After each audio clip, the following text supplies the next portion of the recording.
Antes de expor os princípios gerais, é mister explicar alguns fatos descobertos por meio da clarividência.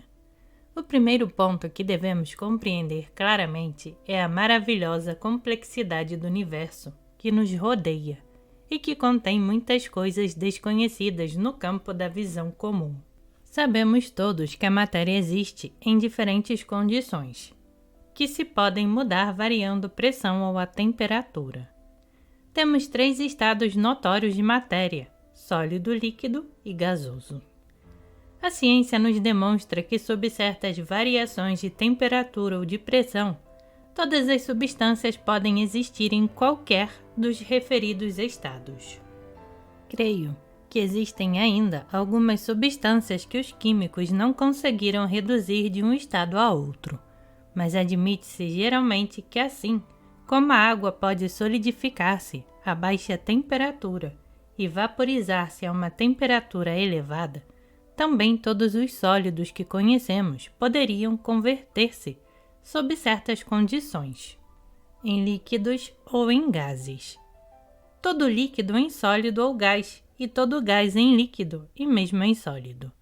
Sabemos que o ar pode liquefazer-se e que alguns outros gases têm se solidificado.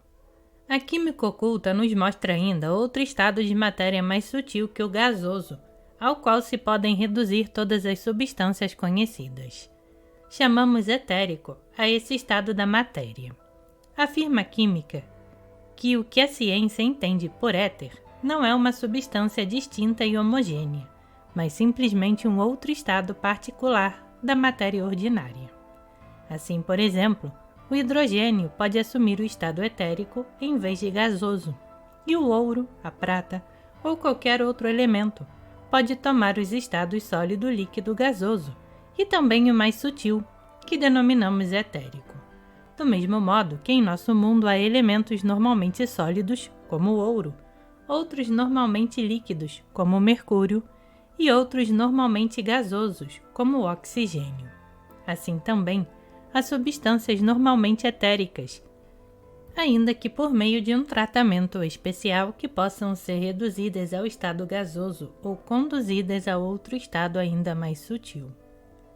A ciência oficial nos fala dos átomos de oxigênio, hidrogênio ou de quaisquer das 60 ou 70 substâncias que os químicos denominam elementos. Teoricamente, nenhum destes elementos pode ser decomposto, e cada um deles tem seus átomos próprios. Etimologicamente, a palavra átomo significa que não pode dividir-se. Não obstante, a ciência oculta nos diz que muitos cientistas têm já suspeitado que os referidos supostos elementos não são tais no sentido literal da palavra, que os chamados átomos de oxigênio ou hidrogênio não são o último grau de divisão da matéria, e por conseguinte, tais átomos não passam de moléculas que, sob certas condições, podem decompor-se em átomos. Abre parêntese. Essa obra foi escrita no fim do século XIX. No século XX, as descobertas científicas já provaram a decomposição do átomo em elétrons, íons e etc. Fecha parênteses. Repetindo este processo de divisão, obtém-se um número infinito de átomos físicos idênticos, o que denota que é uma substância fundamental de todas as substâncias. As diversas combinações destes átomos últimos nos dão o que a química chama átomos de oxigênio, de hidrogênio, de ouro, de prata, de platina e etc., que em sua extrema divisão deixam livre certo número de átomos idênticos, com a única exceção de que alguns são positivos e outros negativos.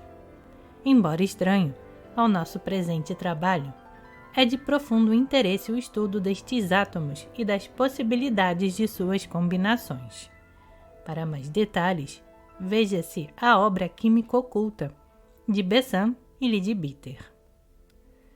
Tais átomos só são últimos sob o ponto de vista de nosso plano físico, isto é, há métodos por meio dos quais podem ser divididos, mas então nos dão uma matéria pertencente a um diferente plano da natureza, que já não se dilata nem contrai, segundo os diferentes graus de calor ou de frio a que a submetemos.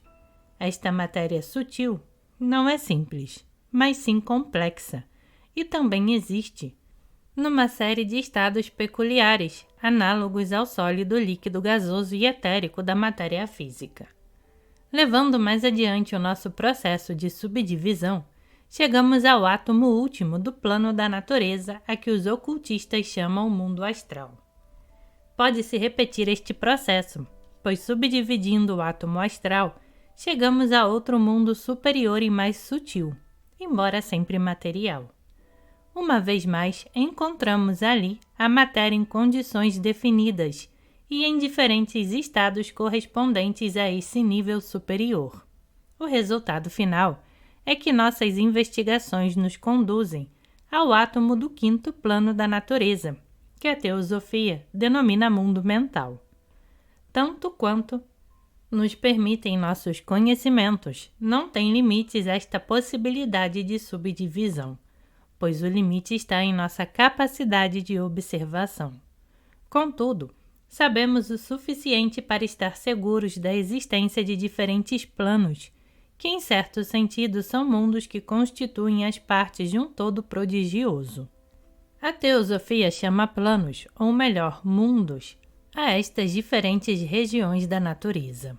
Para nosso estudo, convirá imaginá-los uns sobre os outros, segundo os diferentes graus de densidade da matéria de que estão compostos, tal como aparecem na lâmina 2. Mas é necessário advertir o leitor que esta disposição é adotada convencionalmente como um símbolo, e que de modo algum representa a verdadeira relação entre os diversos planos, que em realidade não se acham uns sobre os outros, como as prateleiras de uma estante, senão que ocupam todos o mesmo espaço, interpenetrando-se uns aos outros. Tenha-se em vista que os nomes de Mahaparinirvânico, Paranirvânico e Nirvânico expostos na lâmina 2 equivalem respectivamente aos de Ádico, Anupadóquio e Átmico, com que mais comumente hoje o denominam.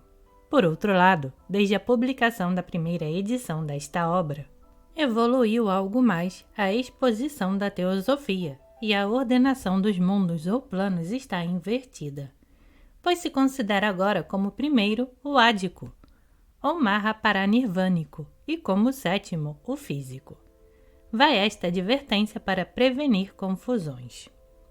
A ciência reconhece que mesmo nas substâncias mais densas, os átomos jamais se tocam, pois cada um tem seu campo de ação e de vibração, e cada molécula, por sua vez, possui um campo ainda mais amplo, de sorte que sempre há espaço entre estes átomos, ou entre estas moléculas. Cada átomo físico está banhado num mar de matéria astral, que enche os seus interstícios em todas as circunstâncias possíveis. Está universalmente aceito que o éter interpenetra todas as substâncias conhecidas, desde o sólido mais denso até o gás mais rarefeito. E assim como este se move com toda a liberdade entre as partículas da matéria líquida ou sólida, assim também a matéria astral o interpenetra e se move com toda a liberdade entre as suas partículas. A matéria mental, por sua vez, interpenetra a matéria astral nas mesmas condições.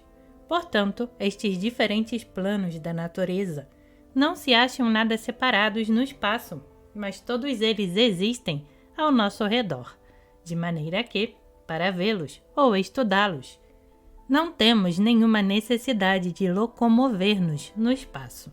Basta despertar os sentidos por meio dos quais podemos percebê-los.